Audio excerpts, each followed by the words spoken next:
Good morning. Hi, good morning. How are you? Amazing. That was fast. What's going on?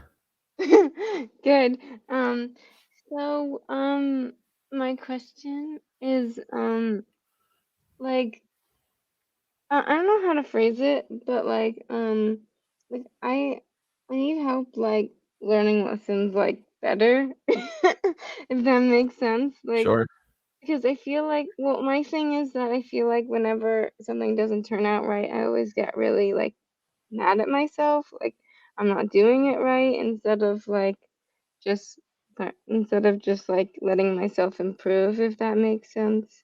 Yeah. So, what you're trying to do is put judgments and conditions on results. You see, there are no mistakes, setbacks, failures, void shortages, and obstacles. There's just results. And what happens is we determine at the time of the result, we put a judgment or condition on it, which may or may not be true. And we call it right lesson or wrong lesson or right way. Just because it's not what you want doesn't mean it's not the best. And so when you start realizing that, through these daily practices, your actions create results. Your actions, the law of gravity, the law of Goya, the law of attraction, these create results. That's all they are results. What you do with those results are most important. And so what you want to learn is to do more with the results that you're getting, because you're feeling as if they're right or wrong.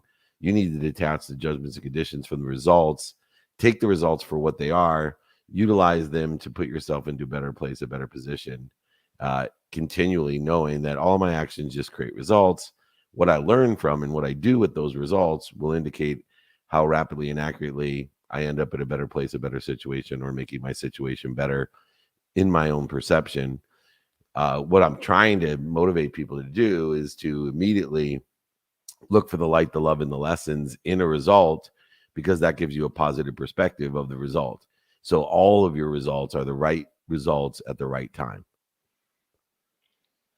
Okay, clearly I'm bad at that. No, no, no. There's no good or bad. It's you're less practiced at it, right? You're less Okay. practiced at it. I'm I practiced this for years and years and years, almost as long as you've been alive. So, if we put this into a sport analogy, how could you be even in the same league as me if I've been playing golf, for 25 years and you've only been alive for 25 years and you just started playing golf? It's impossible for you to say, "Oh, I'm not doing this well." No, you're doing it better than I was when I was your age, and this is exactly the result that I want because it's the right result at the right time. Okay. All All right. right. Thank Let you that so much. percolate. I'll see you next week. I'm coming to New York for a meetup. Oh, wait, when? Yeah, for Thanksgiving week, I'll be there in New York working or Oh, activity I get paid for. yay. I'll try and make it. All Okay. right, you'll get your invite. That's awesome. Um, Thanks, Jess. Next up, hello, my dear. Hi, good morning. Oh, Jessie, what amazing question. I took mad notes. That was brilliant. I mean, same, Yeah, same question, same things happening. So good. I'm like mid-level, I guess. I've not been practicing as long as you, but not anyway. If this were a Yeah, sport, but I've been thinking it from an analogy of like I come from musical background, a musical theater background, and like when I learn a new dance, like learning how to sing and dance and act all at the same time is very difficult. So you have to like build upon it. And so I keep going back to that analogy of like you can't just learn the dance in the first day. It takes a little while. So that's where I've been living. yeah. Yeah, I think that's important. So it's the aggregate effect, compound interest. It's knowing the behaviors that aggregate in your favor and not against you, and looking at those results. But if you can detract the emotions from the result, you'll get there faster. Yes, and thank you so much for your answer on Friday. It was so good during the live training. Oh my gosh, like just it's just great. Y'all are awesome. And are you still doing the IG lives every day at 10 or at 8 Yeah, a.m.? it's we did it yesterday a little bit off on time. It's not always at 8 a.m. only because I was in Mexico. So but Oh, today okay. we'll be back at 8. But yeah, we're doing them every day. Okay, cool. I don't have my notifications set because I don't like being notified. So I always go on at 10. But anyway, Yeah, yeah, yeah. I will Yeah, be there. we'll be back on at 10 today, Okay. Uh, Central and Time. Okay, thank you. Yes, I know I'm confusing everybody. Sorry. And then do you do office hours every morning at 5 a.m. your time, or is it just We on do it Fridays? Wednesday, Thursday, and Friday, and it varies between 5 a.m., noon, and 3 p.m. determined upon my travel schedule. Gotcha. Okay, I just try to catch you. So Fine. that's, The replays should be available too. So yes. Okay, so my question today is it sort of surrounds like what we were just talking about, but this what you resist persists has been running around in my brain, and I don't really understand really what that means because I was trying to deconstruct it. So I would love to hear. I've heard you say it the other day, and I'd love to hear what do you mean by that? yeah, so when you pay attention to what you don't want, you're giving energy to what you don't want. So therefore, what you resist, what you don't want is what you're resisting, will persist because you're actually giving it energy. You're giving it attention in intention. Therefore, what you resist persists. So what you want to do is focus in on the things that you do want, aligned with your values, and then it will lessen the resistance. Okay, that's pretty clear. So if I know this and I know I know you've said before, like when you're in emotion, you can't logic your way out of it. So how do you, I guess I'm getting stuck with the logic and the emotions about things, about life, about everything. Like I can logically accept and understand things, but then like translating it into my heart, there's like a heart mind something's up. I don't know what, and I don't know really what my It's question. ego. But It's interference. So okay. when you're feeling that, right, when you're at dis-ease, it's because you want to now go to identify what is causing the interference first, and to put all your attention on that, and then breathe, and then roll back into the right direction, taking action, not in reason or analysis of it, but the analysis is first to identify what the interference is, then take action. You can't out logic. Once you understand the interference, like, oh, I'm stressed, right? I'm anxious because I'm worried about the test. And if I, for some reason, I think that this test is the end all, that if I don't pass the test, that my whole life will be over, or this is at least the significance that I'm giving it. I'm not applying rule number 6. Well, now I've logically identified what's bothering me.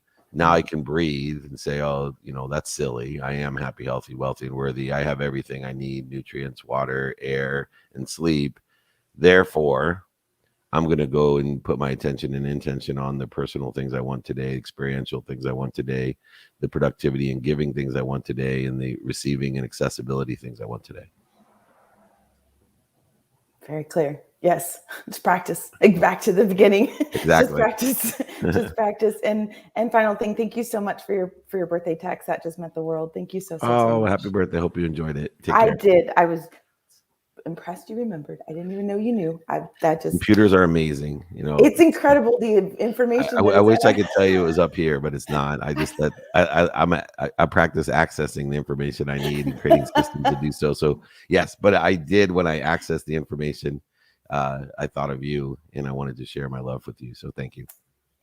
Y'all are just the best. Thank you so much. Sure. Take care. See you. Bye. My man. Dave, how's it going? It's going great. How are you? Good. Really appreciate the opportunity on 2-minute drill last week. Yeah, you did really well, man. It was fun. Thank you. Thank you. So I guess we definitely identified brand as an opportunity. So I really wanted to follow up on that, as like, what are the core components of building a brand, and like, what should I focus on based on where I'm at now to build and grow that? Yeah. So where we start to building that brand is what I call the Shakespearean revival. And so number one rule of branding is, to thine own self be true. Never more than today, because of the access that we have and the way the media has set up its propagation, its amplification. When it can identify who you are, it will find others that are talking about, thinking about, texting and emailing and whatever else they are about who you are.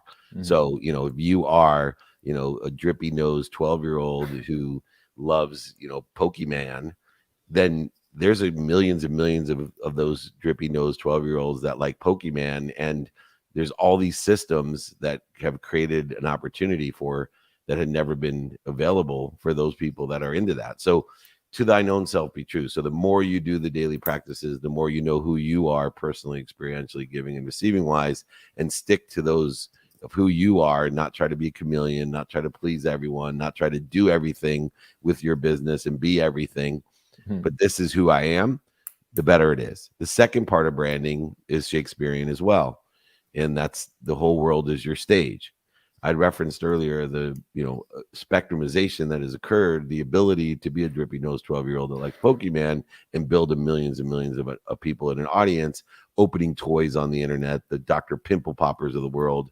But it only happens if you realize the whole world is your stage, and that we need to capture the essence of that Shakespearean revival of our own self. We need to capture who we are. We need to modify it, who we are, to the audiences that are on TikTok, LinkedIn, Instagram, anywhere else, Facebook, Snapchat, billboards, arenas, in person, on the phone, via email and media, traditional and social. Then we need to amplify it, not only through the platforms, but through the community of the platform. So, whatever it is you're doing, group training, one-on-one training, speaking, you're amplifying who you are, again, in that Shakespearean way, capturing it, modifying, amplifying. And then once you build a brand, now we can create a perpetual strategy, because you have enough content that your content will create more content, your content will create more modification, your content will create more amplification, your content will create more monetization. But that's not where we're at now. So your first piece of homework is, really identify who you are, your brand, and then let's work on strategies to capture, modify, and amplify. Does that sound fair? Yeah, it sounds great. Thank you. You're awesome. Good man. All right, take care. Go Buckeyes. All right, and Chargers. Hello. Hey, there she is. How are you? Good morning. How are you? Amazing, amazing. Thank you. See, you're someone that knows your brand. You're the hero brand. Yes, I know that was such an amazing question, because that's what I love that you said. You got to know yourself first, because my whole business took off when I realized who I truly was and living in my gift, not somebody else's expectation. So Exactly. beautiful answer. Awesome. So last week I met Marcus Lemonis, and I told him what I do, and he was a little shocked on how much I was charging. So he told me 2 times to email him so that he could show me some proposals and do some work for him. So do you happen to know him? So can you make a stronger connection with him? I do know him. We're not close, but I can facilitate, some sort of recommendation or referral, or I don't know where your relationship is, but I'd be happy to facilitate however and whatever I can do. Yeah, I can only imagine he's super busy, so maybe he didn't catch the emails yet. It's still early on, but I was wondering if you could help out with that. That would be awesome. Absolutely. Just send me over what you've sent to him so I can get a reference on what exactly I can do. Does that sound fair? Yes, that's perfect. Thank you. You're welcome. And then is there any kind of branding projects or graphic design projects that I could work with you on, and I could feature you on my website? Yeah, that's a team question. So reach out to Colleen, and she'll, I'm so far removed from that side of it, but yes, I'm sure there's something. So we'd love your assistance. Awesome. Thank you so much. I appreciate you. We love you. Thank you. Okay. Bye. Bye-bye. A damn good man. What's going on? Excellent. Hey, David. I'm using earbuds this morning. Can you hear me? See that? Yeah, you sound great. Wonderful. It's so great to be with you at this moment in time and space. My brother of Wayne Dyer. Oh, yeah. It's, I don't think you realize all the good that comes from the work you're doing and the effort you're putting in. And it's, you might not see it, how it ripples and, how you make people feel. I'm sure you realize it is happening, but it's really cool. Yeah. I started studying Lao Tzu because of Wayne, and, Dennis Whaley, planting seeds. It's overwhelming. Yes. Wonderful. I love it. And so I wanted to follow up. Well, first of all, I love the family pictures. That's great. You can, with the wife and that church, and it's good to travel and see new places. Oh yeah, it was beautiful. So Mike Allen was so great to email. Mike Mumola, if you remember, I am reaching out to, I'm going to find like 25 people that can invest like 10 grand. Let's buy a multifamily. You mentioned REIT NFTs. And so Mike Allen was good to email Mike Mumola, and I followed up with a quick hello from me, but we didn't hear back from Mike Mumola.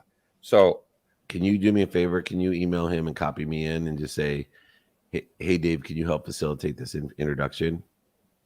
Okay, excellent. All right, will do. That's it. I'm good. Thank you. You got it, Adam. Thank you so much. Okay. See you. All right. And a Rose by any other name. She's back. Hello, Sahara. How are you? Hi, Dave. I'm good. How are you doing? Amazing. Thank you.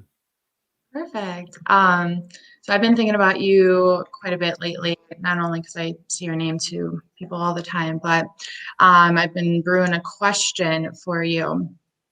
So I've been working with various travel and hospitality companies when it comes to well-being. But an idea has always been kind of in the back of my mind of creating or helping a travel platform already create a system for travel managers or travel agents to easily facilitate a more personalized experience, like focus on the wellness goals of a traveler or a business traveler, which is something that I do I do that, but in like individual projects. But I want to create something that's more streamlined and something that could be like implemented into any of these platforms that are TMC that is already being used. I'm actually here in Orlando at the moment, going to the Global Business Travel Association's convention to talk with more companies this week. But companies like Trip Actions or Amadeus or Sabra, there's a lot of different ones that could I wanted to create something that they can just easily implement into their software, but there's a lot of steps to go with that. So where I've been kind of struggling is I know the need and the demand is there for it and the interest, but right now I'm going just a way of like talking to individual companies about their specific platforms and introducing this idea. Should I create something and do like a pitch deck and give it its own name, or should I do the consulting individually for the companies? Something keeps telling me to create something that could be licensed to the different companies for their own software. Do you have any advice on any of this? Yeah, do both. So create a pitch deck and a product and provide systems integration and consulting with that, and then allow people to choose either or both. Perfect. When it comes to like the pitch deck, it's more of it's an idea. How do you pitch something? What would you say? What would your advice be for pitching something that's more of an idea versus an actual product that has like a name and like a level 1 functionality of it? You're not ready to pitch. You won't get the business, especially from companies like Amadeus and Sabra, et cetera, right? So what you need to do is create a deck that has the credibility of your experience, situational knowledge, the emotional attachment of the frustration, anxiety, fear, whatever is created because this is missing in the marketplace. Quantify the reasons why this will, create revenue or engagement or community, whatever the objective would be. Illustrate the impact as well, and then utilize the capabilities that you envision in this product or in your consultative services that will provide the ability for you to articulate the value to exceed what you're asking for. Until you can do those things, you're not ready to pitch. It just won't happen. Yeah. Okay, perfect. All right. Thank you. Bye, Dave. Bye-bye. Dan the man. Good morning, Dave. What's going on? Oh, well, I like to usually come here and contribute energy. I feel like I'm going to suck energy, so I'll try to make I like your honesty. That's good. It's okay. We'll shift it. I know we will. It's just why I want to get on. I thought I would couple days ago, I wanted to come on with just a real straight ahead investor question, another angle for you to consider. But this legal dispute I'm in with my former CEO is consuming me a little bit. And I'm trying to find the light, love, and the lessons. They're not always apparent at the time. Sometimes they show up later. I'm probably going to have to just try to settle, and I'm not even sure what that's going to look like. The missives from his attorney have been just very frustrating. I'm going to talk to my attorney today. So there's just a lot of heaviness right now. Yeah. And I had a great weekend with my family and was really excited about some new ads I was going to launch. And then my Facebook ad account was hacked. So just a weird confluence of things. I don't think of myself as someone who attracts a lot of negativity. I think I'm pretty good at spinning these things and rolling with it, but I'm a little not stuck, but just it's not the kind of question I was hoping to ask you today. No, it's a great question to ask, because it's an example of something I've been through. When we're in a dispute where lawyers are involved, it becomes very difficult because their job is to continue the conflict. And whether they know that consciously or subconsciously, they continue the conflict. And, what you want to do is get rid of the conflict. You want to get rid of the interference. You want to find out exactly why your CEO is hurt. This is an emotional thing. It's not about money because you don't have that much money, right? It's about he feels if you have wronged him. And so address that by creating some sort of settlement meeting that allows you, or mediation that allows you, or if you're in a position where you can personally, request a personal meeting through your attorney to his attorney and just sit down with him without lawyers or with your lawyers if he deems it necessary, and just say, hey, we've worked together for a long time. I appreciate everything that you've done. Obviously, you feel hurt and damaged, and I'd like to resolve that man to man. It will get rid of it. You seek ourselves in others. We bring love to resentment, to anger. And lawyers don't let us bring love into resentment and anger and offense. But it solves it. And when you have an abundant attitude and listen to, tell me exactly in your words where you're hurt and damaged, and let me tell you where I'm at and how I can help you. It's a different thing. It takes a different person to do so. And I've, managed since my bankruptcy to resolve multiple issues in this exact manner because of the lessons I've learned of bearing millions and millions and millions and millions and millions and millions of dollars into lawyers so that they could piss off and separate and segregate everything and everyone and almost ruin me financially. I'm not doing it.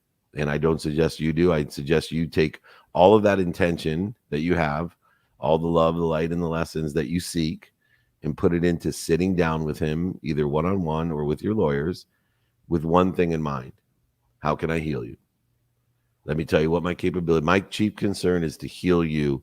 It was not my intention to hurt you. So how can I heal you? If you do that, you will find an extraordinary lesson in there that will make you millions and millions and millions and millions of dollars back. But even moreover, you'll be freed from this negativity, this lower vibration that causes your Facebook to get hacked and car accidents to happen and dis-ease in your life. This is what happens.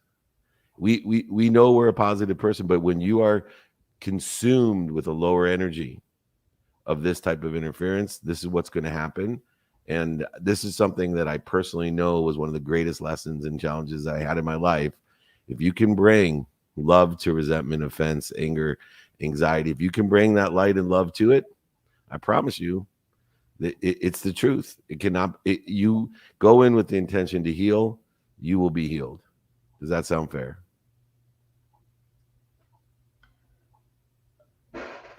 It sounds fair. It sounds, I'm not even sure how to do it. I'm trying to give you examples. You got to have faith, Yeah. right? You got to have faith that you're connected to something bigger than you, that cares about you more than you care about your children. But if you don't, you will sit there. I told you exactly, go back, watch the replay. I told you exactly what to say. So, it's there. What's creating the blindness in the resistance is your own anger of feeling hurt, right? Your own anger of feeling attacked, your own anger, of protecting your family, your finances. I understand. But radical humility of living to and through the greatest source, when you have that type of faith, man, it'll resolve itself. You will be just shocked at the miraculous power of faith and the love, bringing it to the resentment, offense, attacks, and judgments. So I know it's hard. So it may not be something you can do, but that's my advice to you. From a tactical standpoint, I could email him. I would call your lawyer, tell him what your intent was, understand where they're at, right? And ask him. I think it's best to personally reach out. I don't know the situation of where you're at or how, but I would, your lawyer has a good step on there. And, just be wary that the lawyer's intention is to continue this to make as much money as he can, whether it's consciously or subconsciously. Right. I don't feel like that's from my attorney's standpoint, but as you say, it may be subconscious. But yeah. I think he wants this to be resolved as quickly as possible. Okay, then call him and say, hey, I think the quickest way to resolve this is to bring love to it, and I'd like to have a one-on-one meeting without the lawyers. Or if you don't think he's willing to do that, then let's do it with the lawyers. But I think I want to know what I did to hurt him, why he feels this way, and what I can do to heal it. Okay. All right. Okay. All right. The ego is what edges goodness out of our lives. Get out of the lower vibration. That's my main message. All right, my man. Okay. Hang in there, Dan. Thank you. E. DeGreat, my man. How are you? Good morning, Dave. Good morning. My word. The light is shining on you like an angel. Thank you. I am an angel, actually. Just like you are an angel to us. I believe. I think we all play the role of an angel at least once in our lifetime, or maybe you said that. My word of the day, brother. What's that? What do you got for me? My word of the day, and I'm just the most positive, optimistic person. It's just in my DNA.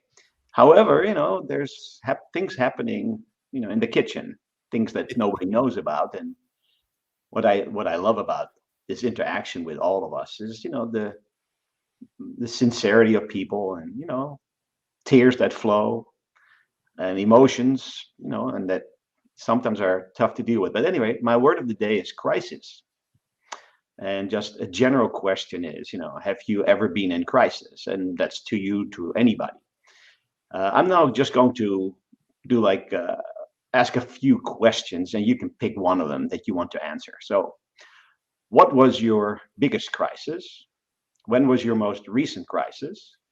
Were you able to apply the lessons that you teach us and share with the world to yourself during that crisis? How long did it take you to learn them during that crisis? How can you still show up and present your best self in crisis? And while in crisis, do you still show up at all, or do you try to fix yourself first?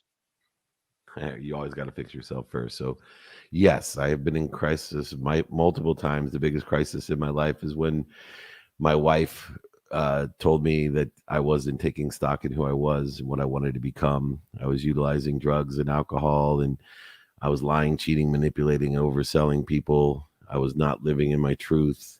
I was in an aggregate negative behavior, lower vibration, surrounding myself with the wrong people and the wrong ideas. And from that fear, that motivation of a negative energy called fear of losing everything, including my life, I decided to re-examine what I wanted. I re-examined to change the way I looked at things. And I decided that I wanted no more to break the chain of my quantum being of an overseller, back-end seller, liar, manipulator, and cheater, which I saw in my relatives far beyond when I was even born. that I was going to change, and that whatever it took, it was going to be my non-negotiable. I was going to change, not overnight, but whether it took me 10 years, 20 years, or 30 years to break that chain, that's what I was going to do. And I was going to develop these, and I knew that by helping others, it would help myself. That no longer would I want to be a celebrity. I wanted to be a celebrant. I wanted to elevate others. I wanted to live in faith. And so when crisis arise today, which it did last week during filming, because I purposefully pushed myself over the last month, especially, to see how productive and accessible and gracious I could. I wanted to leave the learning zone. I wanted to see if I was limiting myself. I wanted to push myself to the anxiety zone. I wanted to push my mindset so that I was expanding and growing. And I reached crisis. I was mentally, physically, spiritually exhausted. I literally lost my mother effing mind a few times while I was in the midst of a very important activity I get paid for. And the way that I dealt with it was through faith, reminding myself to stop, drop, and roll, identifying as quickly as I could to see if I could still, it wasn't moments anymore, but it was minutes, right? I was so proud of myself that pushing myself that hard that I only spent minutes in ego-based consciousness. But I now have to deal, with the ego of not being proud of myself for losing my mind, of understanding, but also forgiving myself and being so grateful that I have the capacity to do what I can. And what I live by, my 4 values, I stuck to: gratitude, forgiveness, accountability, and inspiration. I utilized the 5 daily practices every day as I sunk deeper and deeper into not being at center and at peace all the time. But I have a new capacity because I push myself, and I have great appreciation for what I'm capable of. I can't do that all the time, but I think it's something that periodically I want to do to myself to make sure that I'm not limiting myself, that I'm learning as much as I'm giving, and I'm expanding as much as I should be. And so that's hopefully answering most of the questions, and I appreciate the question. Thanks for coming so prepared. I have one more thing. Sure. Real quick. So I've been in crisis for years. And because of you, I will succeed, because of what you just answered is where I will get to where I need to be and where I'm supposed to be. It's been almost impossible to get out of it. This is why I really credit you, by being now and during this entire year that I've known you. But so, I've invested a lot of money, like $500,000. And yesterday I actually paid off $319,987.13. Nice. That's 1/3 of a million. Okay. And I still have a little bit more to go, but I'm getting there. But at the same time, I don't understand at all why I've been in where I've been at, because of my ability, because I'm the great, period. I am. You are. Yeah. But I'm saying, but it also shows, I just can't be my best self because all that goes on in my mind. So I will listen to everything you just said, try to internalize that. At the same time, all of us, have not reached your level. So we're all trying to listen, learn, and elevate and, transform to where you are, and wherever that is for us personally, within our own aspiration and within our own ambition and or ability. But anyway, so I'm so grateful for everything, but I just wanted to have that question, but also share that little bit of success. And I hope you will continue to support me as I'm, growing and reaching higher and higher levels. I love it. Yeah. And remember, your perspective is all that matters. So you're on the right track. I'll see you on Friday. I love it. I'll see you on Friday. Thank you. Bye. Bye. Brett, Hey, Dave, how are you? I'm great. Thanks for waiting. No, thank you for having me and letting me be part of this community. It's pretty amazing hearing what other people have going on, and you sharing your perspective. So yeah, I really, really appreciate it. So as far as I'm concerned, I have two questions, if that's okay. Yeah. And the first one is, and I had mentioned it to you when we talked on the phone, I've been in leadership and management positions for almost 20 years now. And when the pandemic hit, I invested a lot in self-development, working with people like Bob Proctor, reading your materials, Tony Robbins, a lot of these guys, and they've really helped me elevate my own game. And I'm actively in the midst of transitioning out into my own performance coaching consulting business here. So my question is, a lot of these guys are talking about niching down or niching down, however you want to pronounce that particular word. Yeah. And I find that I've been resistant to it because I love just meeting people where they're at and offering up whatever solutions I'm capable of offering, and or referring them to other tremendous professionals that can aid them in whatever they're pursuing. I'm never going to take on someone that I'm not confident that I can help. So would you suggest niching down on either industry or services? And if so, which one? And if at all, what do you advise where that's concerned? Do not limit yourself. Do not. No, just I've completely shifted the paradigm, and my belief system is different than that of maybe an older school spectrumization, niche down, find the perfect avatar because of the data that exists today, blah blah blah blah blah blah. Doesn't resonate with me, doesn't work for me. My brand has grown, my businesses have grown exponentially once I realized that I need a system to handle open minds.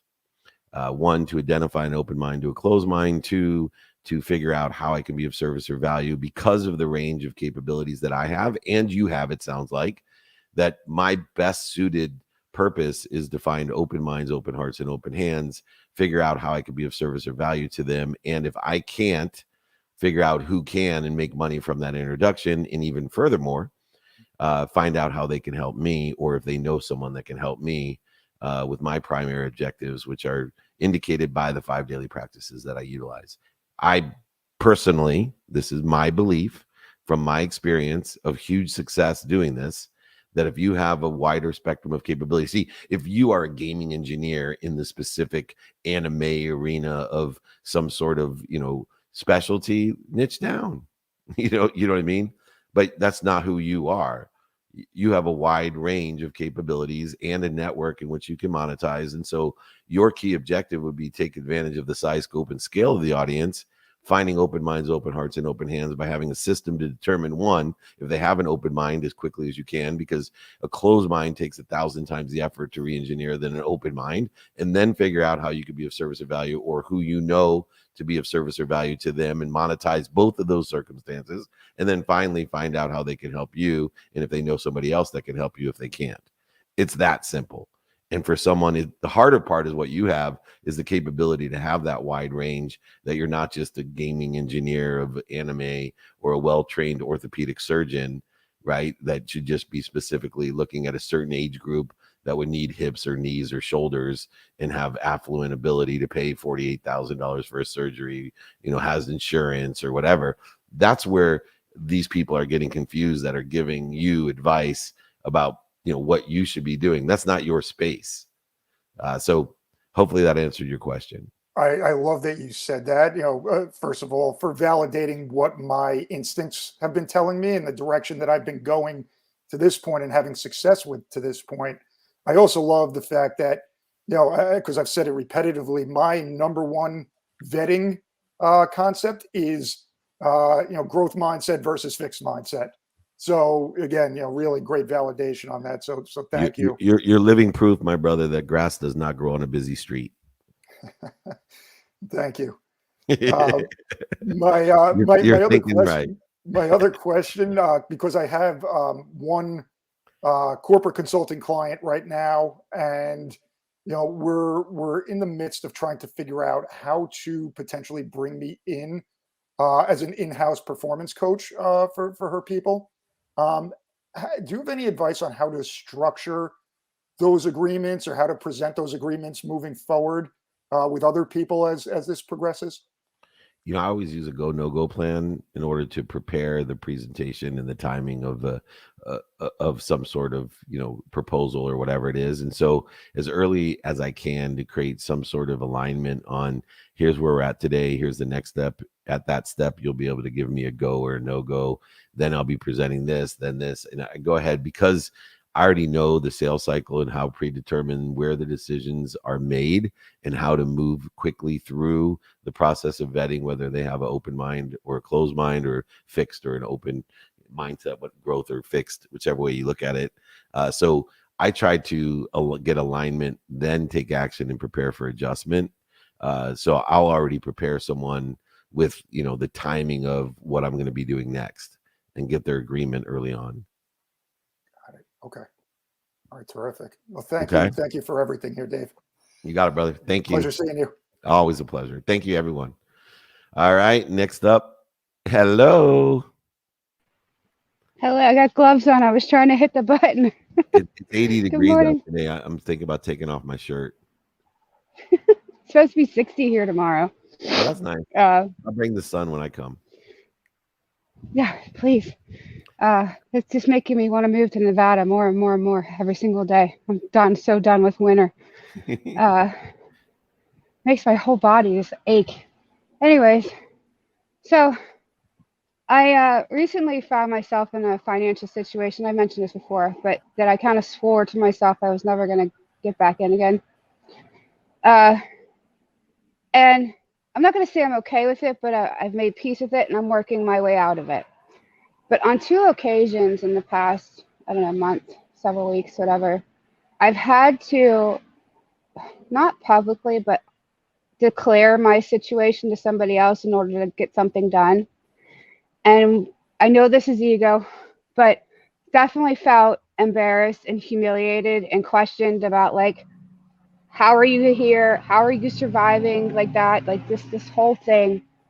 It's a very, very heavy feeling. And I'm having a hard time letting go of that and knowing that the only way to get through this is to let go of that feeling.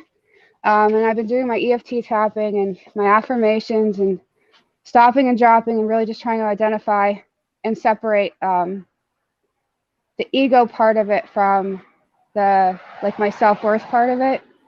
So I'm just wondering if you have any other suggestions, because even though I know this is temporary, it's not forever, it's weighing on me, like, physically. Yeah, go do something for someone else. There's only one way. You're doing all the right things. You just have to put some time, go do something for someone else. Get yourself at a higher vibration. And whatever that is, doesn't have to be a long thing. Go outside for 20 minutes and pick up trash in your neighborhood, or go volunteer to do something for half an hour. But every day, go do something for someone else. Get into the elevated state of energy, the field that you want to be in, so that you don't spend too much time with this weighing on you and attracting more of that weight. Okay. All right. Thank you. That I can definitely do. And I can definitely see how that'll be helpful. So I appreciate it. Talk to you soon. Congrats on the new season of 2-Minute Drill. Thank you. Stay You're warm. welcome. I will. Bye-bye. Bye-bye. What's up, Machine? Good morning, David. How are you? I'm amazing. How are you? I am wonderful. So last week I was in tears and you helped me through that. And I appreciate that. And you had me for the last week write down 3 things that I want to give and 3 things that I want to receive. And I have done that every day, as you asked. And it's been amazing. Like, I feel like my energy, my vibration has definitely lifted. I'm seeing things and doing things, and I feel better, which is great. And you told me to return. You'd have the second part of that. So I am here for the second part of that and what I do next. Yeah, so perfect. And that's allowing you to change the way that you look at things. So now what I want you to know, to look at, is who you can help with those things and who can help you. And I want you to pick one person a day that can help you and that you can help, and ask them, do you know anyone that can help me, for the person that you want to get help from? And every day for a week, every day, and then ask, how can I be of service to you? So find two different people with, what you have there, who you can help and who can help you. Awesome advice. So one of the things I've been asking for is for individuals to be put in my path that I can help. So it's been, I believe my purpose is to be a vessel to help others find their potential and their purpose, and to uplift them and guide them. However, since I've been doing that and asking that, I've been receiving a lot of opportunities. A lot of people have come into my life, which I'm very appreciative for. But then I have faith, and I know he tests me a lot to make sure I understand I have that faith. And if I really do have faith in him and not fear, there have been a lot of people, and I don't, like you said, I almost have a issue with helping everybody. Like, I feel like I can be that fix for Right. No, everybody. you have to trust and vet people and prioritize people as well. Okay. We get 24 hours of activity a day, Mhm. and we have to prioritize the people that are most relative to us, that make us feel good or help align with what we want personally, experientially, giving and receiving wise. We allow some of those other people just to fall away. And then, of course, those that bleed us, where we spend 80% of our time, we have to learn how to fire them from our life if we can't just allow them to fall away. Okay. But as you aggregate that focus and efficiency of your time with the relativity of people, being able to take accountability. See, trusting and vetting is a form of trust. When you vet someone, you're actually trusting what they say, right? So if you tell me, David, I'm 6'4", and I fly out there to meet with you in person because I can't tell how tall you are from being on video, and I measure you, most people take that as, oh, I didn't trust Melissa. Right. No, I actually trusted her enough to fly out there and verify and take my time to verify what she's saying. I trusted her that much. If I didn't trust her, then I wouldn't give it any attention or intention. And so I see the reaffirmation of trust by vetting as important in trust as people who blindly hurt themselves and then resent others for not trusting others and being more interested. Okay. Yeah, absolutely. I've seen how that's happened. It's amazing. So as I write down the 3 things I want to give, and I'm really good at giving. Receiving has not been one. Oh yeah, I could tell. You didn't even mention. You said I pray for 3 people that can help you. I was hoping you would say I pray for 3 people that can help me. Right. So, but it's like, as I go back into my list at the end of the day to kind of take inventory of what I asked for and what I received, and I put a plus mark, and it's just amazing to me, David. And I truly believe in what you say, or I wouldn't be here. But my goodness, David, it's like everything that I write down in the morning happens throughout the day. It's incredible. Good sign. That's a good sign. Start writing down bigger things. That's my advice. Bigger things. I appreciate you. Thanks. Okay, Brendan, you're up. Morning, Dave. How you doing? Amazing. How are you? Doing well. Another day, another 50 cents. Yes, sir. Yeah. My question for you, when you were first getting started, when you were on this path, where you were, I guess 20 some 30s, 25 years, ago, because I'm kind of at a crossroads, whereas I don't want to go backwards to reliving the mistakes that I made and moving forward, but I want to grow. So my point is this, when you first started communicating out to your networks, obviously via social media is newer, but written, when you started writing, and you started really, writing books and stuff like that, how did you get started? Well, first I started by teaching people, and so I did free trainings for all those years. And as I honed into learning how people learned and understood the lessons that I had to share and the stories that I had to bridge what I had to share so that people could hear what I was saying, when I started learning by teaching, what people were listening for, and knowing that I could provide what they were listening for, and then starting to raise my awareness of what other people saw as a superpower, that because it came easily to me, that I didn't realize what a superpower that it was, what a gift it was that I could give to others. And so as I accumulated the information and the experience, I decided through the encouragement of others to organize the lessons and stories and write my first book. From there, which took a while to create a system from there to write a book every 6 months, which I've been able to do. And, through the process of what I do, from free trainings to group coaching like this to one-on-one stuff that I do with people, either as a coach or a consultant, I have aggregated more lessons and stories and all types of things that allow me to write more books. But the first step would be to aggregate your lessons and stories and see what you have to share and who's listening for what you have to share. Then the hard part's over. Now it's just a matter of executing on how best you want to communicate your lessons and stories. Right. So my question, follow up with that, is, what was your first book? Connected to Goodness. Connected to Goodness. Can I send it to you?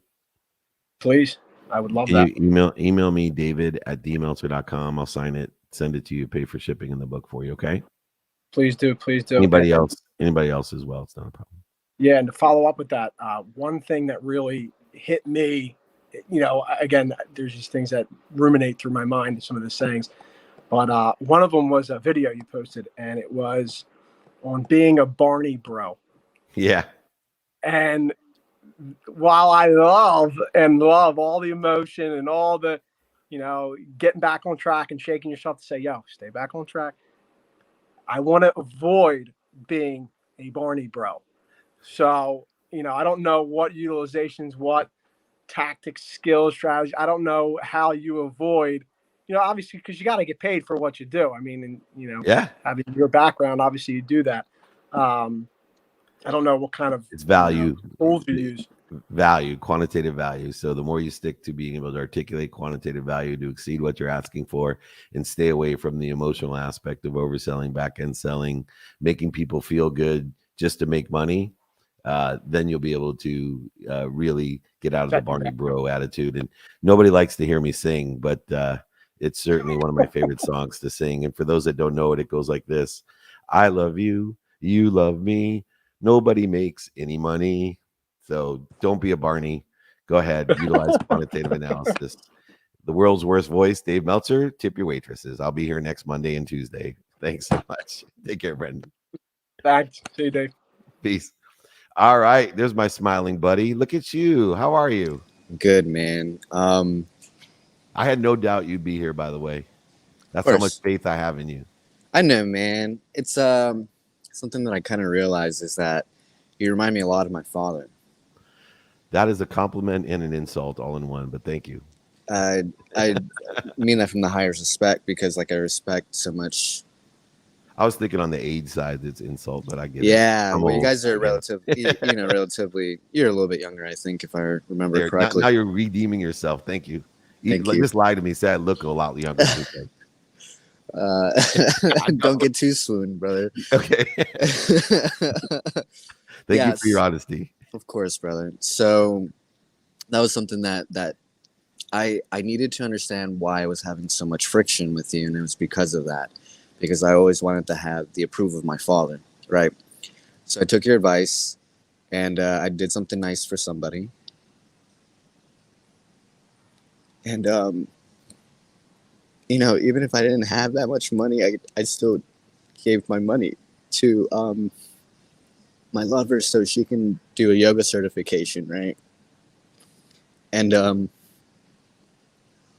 she's someone that I just truly, truly, truly love. Age difference is something that we're trying to figure out, but even if she's happy without me, she's somebody that I wanted to give that gift to.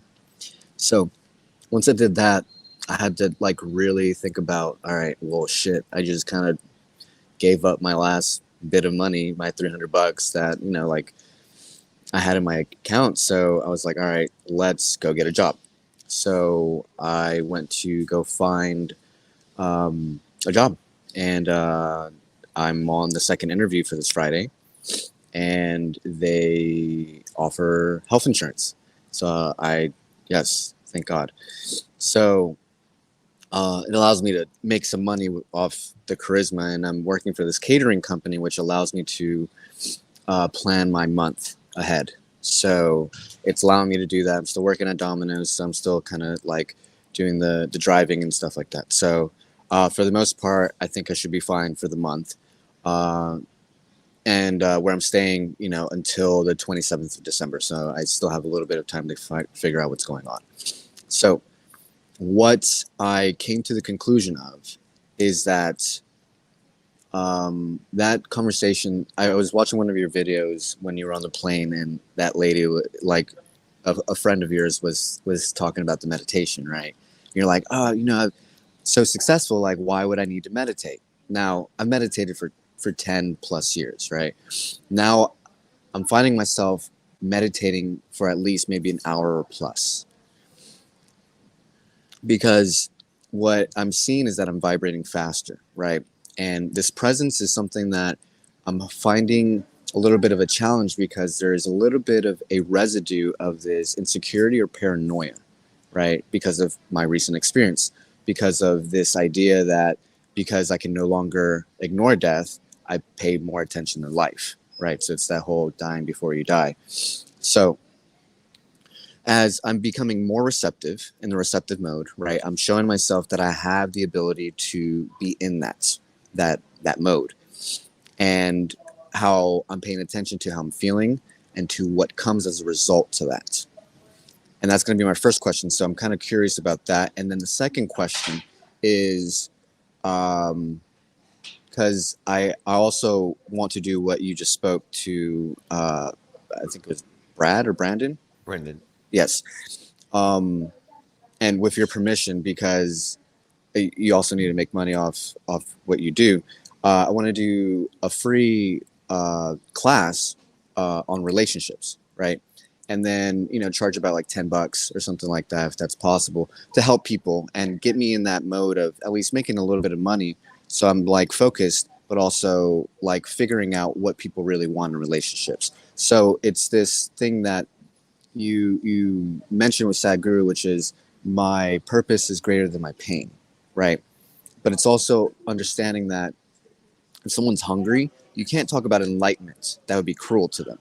So understanding the whole question is how to listen, right? Listen to the receptive mode, listen to what people need, because I don't find myself in that listening. Yeah, so you're nailing it, right? You made your progress. So one, where I started this thing was, right, all the actions that you take create a result. What you do with those results is what's important, to answer your first question.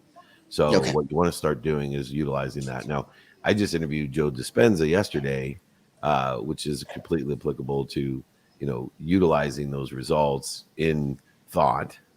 And so, I would suggest, that you create a community and build, if you're going to charge $10, charge $50, right? So you want people to get value out of it, guarantee the value, so that, they feel secure in the fact that, look, if you can't get this much value out of what you do, then you're not a profit center for them, right? If there's not that much value. So, create that community. If you feel that your calling is in relationships and that's your expertise, then, let's put it out there and make it happen, and invite people in, and guarantee your value of what you can provide.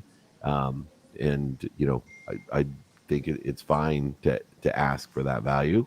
Okay. And, 2 by 2 by 2, if you provide the value, 2 people get 2 more people, get 2 more people. Pretty soon you have thousands of people. You're so young, far beyond where either you look as old as me or you're actually as old as me. You'll be millions and millions of people loving you. Okay. Yeah. So just the final follow up with that, because I wanted to ask for your permission in regards to using the group, because that's why I wanted to charge $10, because I want to be able to understand that this group is a networking group. You guys offer whatever you want to each other. If Andrew Gonzalez wants to offer IULs and life insurance or estate planning, Look, we're here to help each other. All I Okay. ask is if, guarantee the value. If you have an opportunity for someone, guarantee what you're doing, because that's kind of how I set forth the open-mindedness and value that we do. Okay? Yes, sir. Thank you so much. God You bless. got me. Congrats, man. You're on the right Yeah. track again. Thanks, man. Bye. All right, AG. Oh, nope. There we go. There we go. What's happening, Dave? Matt's passive aggressive, dude. He tried to skip you. What's going on, Matt? Come on. That's weak, man. He got his World Series on sale sweatshirt on, trying to skip my boy. Just don't be a hater, Matt. This is my man. What's going on? How are you doing? I have one thing to say to Andrew Gonzalez. John Claude Van Damme, you're good looking, man. I don't know how you could just be a model. Anyway, go ahead. Appreciate that, Dave. You're looking just as good, man. So don't ask Bryan, but I'll take it. Thanks. So I got to pour it into you, man. But Thanks. hey, by the way, the Joe Dispenza, I am so excited. As soon as I heard that, I know that was probably an amazing conversation. Oh, dude, he took it to the next level. He's a very easy interview. He's one of those guys like, how I told the story about Bobby Bell, the Kansas City Chief Hall of Famer, who is the easiest interview I've ever said, because all I had to start was, "Hey, Bobby, how you doing?" And he went on for like an hour and a half. Yeah, that's Joe Dispenza. I got like 3 or 4 questions in. We went overtime, but I was, I didn't care because I asked the questions I wanted to know. Yeah. It may be above the normal grade of vibration than the normal, but sometimes I do an interview for me, because when else am I getting an opportunity to learn what I need to learn? And although maybe people aren't ready for everything that he talked about, the amount of information I could transcode from him. But nonetheless, we got to keep this party moving. We got 15 minutes, so let's go. Let's do it. So for me, Dave, on the insurance side, I'm very naturally kind of like on the logical and analytical side of entrepreneurship, as I'm just a very logical entrepreneur, and understanding that insurance is a very emotional game. And for me, I'm trying to see, okay, 1, how can I tap into more of that emotional side? And 2, should I be focusing on that emotional side, or just looking at the superpowers of systems and processes and going into that down that route? Yeah, so this is a great question, because it really, one of the things that I've learned here in the last few weeks is that there's mental, physical, and spiritual. And then someone brought up emotional to me. I said, no, emotional is energy. Emotion is the way you feel. And so the emotions are extremely important, because they're the regulator, the thermostat of how much interference you have between you and the light, you and everything, you and infinity. Everyone has varying degrees of regulation, right? We can't handle all the light. It's like Icarus flying to the sun. You can't handle the power, the heat, and the light of the sun. You couldn't handle it. So we have the ego that regulates how much light we can take in, how much truth we can take in. And as our vessel grows, expands, and accelerates and strengthens, we can handle more. Emotions are that indicator. So when we don't feel good, right, we know we're restricting too much. And when we feel good, we know we're at a really good level. And sometimes when we feel too much, overwhelmed, then we got to cut back and put some ego into place to protect ourselves so we don't burn up, right? Which is where I pushed myself last week with filming 2-minute drill off of coming off of 18 trips and whatever. I don't even remember where I was, but that's where I was. But emotions are so important, because it's your energy in motion. It's determining your identification of the energy in motion coming through you for others. And so whether the ego's not sucking in enough energy or too much energy, or not giving off enough energy or giving too much energy, the ego is the emotion, right? The energy emotion that is allowing us to regulate and identify, to expand, grow, and accelerate. Does that sound fair? Sounds very fair. Just lean into it, into more of the truth side of the emotion. You got it, brother. You call me anytime. Congratulations on your success. Thank you. Will do, Dave. Appreciate you. I'm proud of you. Thanks. Sorry, Matt. He's the best. All right. Anyway, my man, the super TV star, Chef Marshall. What's going on? You're sweet, David. Good to see you. I love your smile. You got the best smile. Thank you. You got the best hair, so now we're even. Okay, fair enough. If we had the best smile and the best hair together, we would be like dynamic duo. Oh yeah, we'd be like Batman and Robin combined. It'd be amazing. Love it. Ebony and Ivory. Okay. Yeah. So I got a question, and I'm not sure quite how to ask it, but and it's not a business thing. I'm dealing with a bully situation at my school for my oldest daughter. She's 10 years old. And my wife and I, we've been taking 1,000% responsibility for how our daughter's, showing up. And she's not the problem, according to the teacher and the principal. And my question to you is, I have friends on the school board. I know the superintendent. I know kind of the politics of the school. And I'm freaking out because the principal has a reputation for not removing the behavior, not stopping the behavior. And my daughter's really sensitive and she likes to help people. And I feel like they're kind of putting us in the defensive, where we have to almost rationalize what's happening. So the point is, I'm trying to come in from a place of love, compassion, curiosity. And I mean, I've detailed everything. I've done all the steps of sending letters and things like that. And we're having a meeting with multiple people, principal, teacher, social worker, racial equity coach, behavior specialist. And it's not about my daughter. It's about this other person that has causing disruptive behavior. So I'm wanting to know, just some perspective on how I can really go in there on how to be a good teammate and, not get in my own way. Yeah. So number one, it's not an issue of responsibility. It's an issue of accountability.